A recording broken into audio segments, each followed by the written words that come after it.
Sam, you happy? Yeah, I'm Right, extremely okay. happy.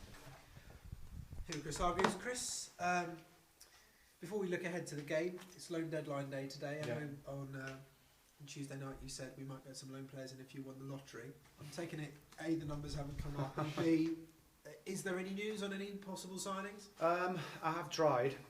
I've spoken to 20 managers about players, countless agents, but you know it's up to the players to want to come. And so far, we haven't had the right deal come through. So if players don't come in, the players that are here are capable of doing it. But we always want to try and improve. So we've got 2 hours. I was going to say we've got 2 hours left. I'm guessing that you just come off the training pitch, you'll probably be on the phone and trying to do some deals. I'm presuming. Yeah. But it has to be right, doesn't it? It has to be the right. There's no point in getting a player for the sake of getting a player. We have been more than capable of getting results for one reason or another. The results haven't happened. But as I say, if the right deal can be done, we'll do it.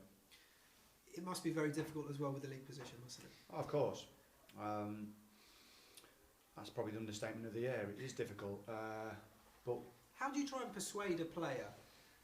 Clearly, if you're trying to get a loan player at the top of the league, it's very easy to persuade them. Yeah. What do you try and say to a player to say, come to Torquay, even though we're bottom of the well, league? it depends what you're after as a player. If you've got no contract and you're fighting to provide for your family, then Torquay is a good proposition.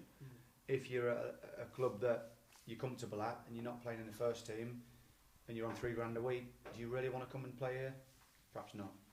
And that's been the scenario. The managers who I got on with really well in the game have given their blessing to lots of players. The players have been asked and they've said no. So that's the situation you're in. But as I say, there's some good players at this club, so that they can go and do it themselves. What's the feeling in the camp at the moment? The feeling is that there's a determination that you know, I would be lying if I said that they aren't feeling apprehensive, but this has been a culmination of the last 18 months and they've been probably used to being downtrodden, and that's the way it is. So you can either sit in the corner and cry your eyes out or try and make a fist of it. My remit hasn't changed from day one. If we survive, great. If we don't, I've got to take the club up. And that's my reaction. I desperately want us to survive, and I believe it. I believe it. So I'll send the team out there as a manager, expecting them to win the game, same as I've done every game. You're 6 points from safety at the moment, but victory on Saturday against the Southend side, who are doing quite well at the moment, would A, be confidence boosting, and B, if results go your way, could suddenly make that gap manageable and psychologically, I guess, a lot better. That's right.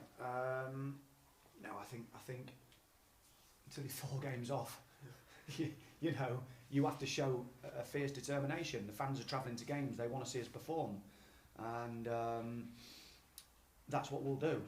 You know, I'm a determined character, and I'm optimistic as a person. Otherwise, I wouldn't have taken this job on. It was a big job, and it still is a big job. But as I say, I go into the game with the confidence. You've got to want to win, haven't you? Let's look at that squad for Southend. And fitness-wise, how is the squad looking? Well, it's there's a few injury doubts, but Courtney Cameron comes back into the frame. He's shaken off his injury. Shamir's obviously banned, which was a horrific decision from the FA, and I didn't doubt for 1 minute that they'd rescind the decision, because they never do. They've made a judgment, and that's what they've done. Basically, they've made a very, very bad error. So that's cost us one of our best players. So you do have to shake it around a bit. We've had a couple of things this season that are unusual. Josh Labadie incident, obviously Shamir, a few injuries at critical times. But I've always maintained it gives players opportunity. I could only set them up and show them the strengths and weaknesses of Southend, and once a step of that white line, you want them to go and produce. And I still also maintain what a great living this is.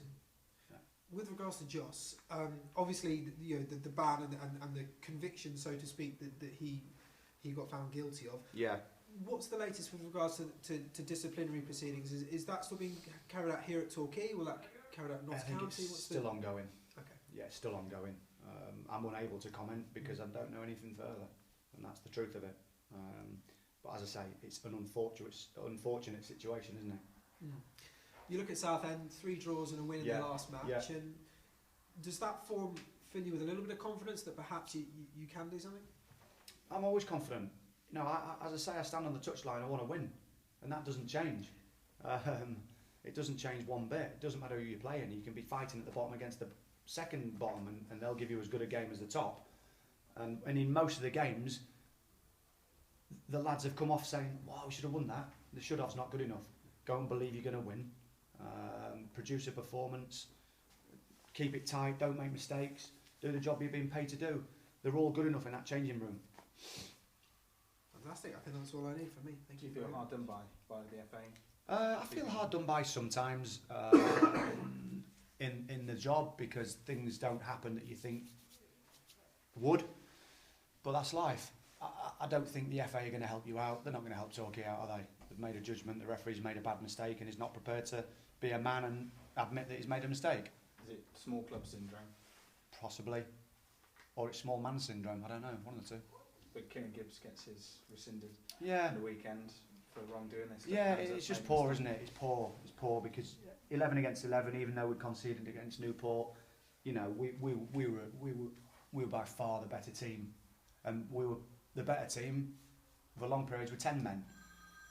Terrible decision, and even more terrible that he's not big and brave enough to change his mind because he had given the free kick to us. Do you know he's going to replace Schmidt?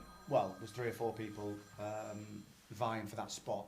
So, I mean, it could be Billy, it could be Courtney, it could be Jordan Chappell. There's a few going for it. Are more than capable of doing it.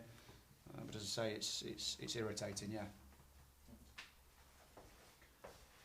Tuesday night against York. Yeah. A lot of people reported that you were well in the game in lots of aspects.